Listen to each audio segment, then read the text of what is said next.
Good morning, good afternoon. My name is Darrin Jones. I'm leaving this message in behalf of candidate Darrin and his running for state rep.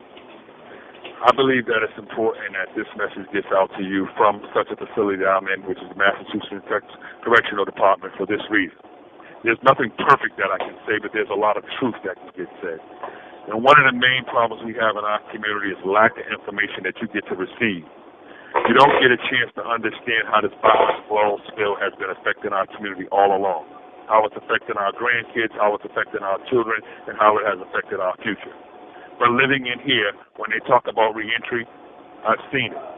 I have over 24 years more in behind these walls.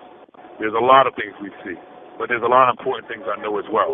And one of those things is that, along with Chuck Turner and others, Darrin did something that the other candidate didn't do. He came back into the prison system. No one can question his record on the street, because where he's been in his past is how you know that he's made a change. He came back in this facility. He came back into this correctional system and tried to make a change, and tried to work with us, and tried to say, we got to stop this cycle. He's in the heartbeat of the community with the guys that are in prison and outside of the prison, to be able to talk to them about making a change. He can reach areas that the other candidate can't even get close to. In fact, if you were to do a check on your streets today to those that may be causing the problem and those that are trying to change it, they wouldn't even know the other candidate. But this is not about bashing people. This is about making changes. I have an invested interest in this change, as does Mr. Howell. In 1991, I lost my only brother to the gang violence that is going on out there in the community. And in 2008, I lost my son to that same violence. This call may be recorded or monitored.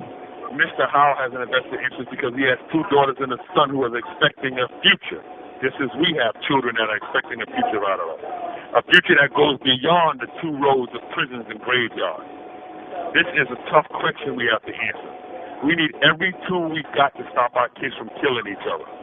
As I said, the problem has been a lack of information. You not being able to know that so many things come out of this prison system. Professionals have made promises with their textbook learning that they can't keep. That's why our kids continue to end up in the same situation.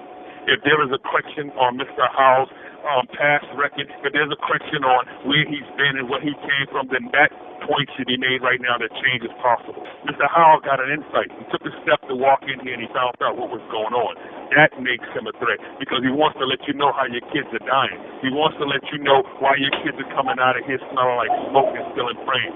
There are a lot of wives, brothers, fathers, mothers, grandmothers, who you have children behind the wall, you have children in the grave. It's time for us to get together and understand. It's time for each side to understand something has to be done. Not only does something have to be done, but why is the question that everybody in the community keeps asking. Why are they still killing each other? Why are the young and old against each other?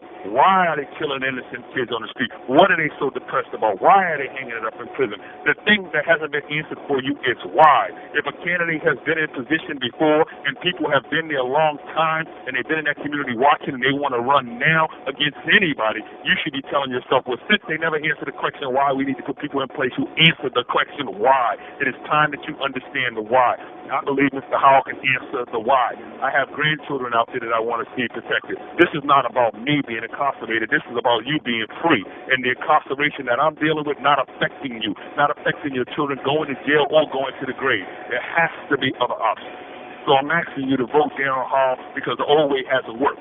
And if you put the same people in place who've always been along enough to watch the problem in the past, you'll have the same problem in the future, a problem we can't afford. Our children are our currency, and this is a recession we can't afford to have. We can't afford to lose anymore. A vote for Darrin Hall means a vote not just for change, but a vote for life.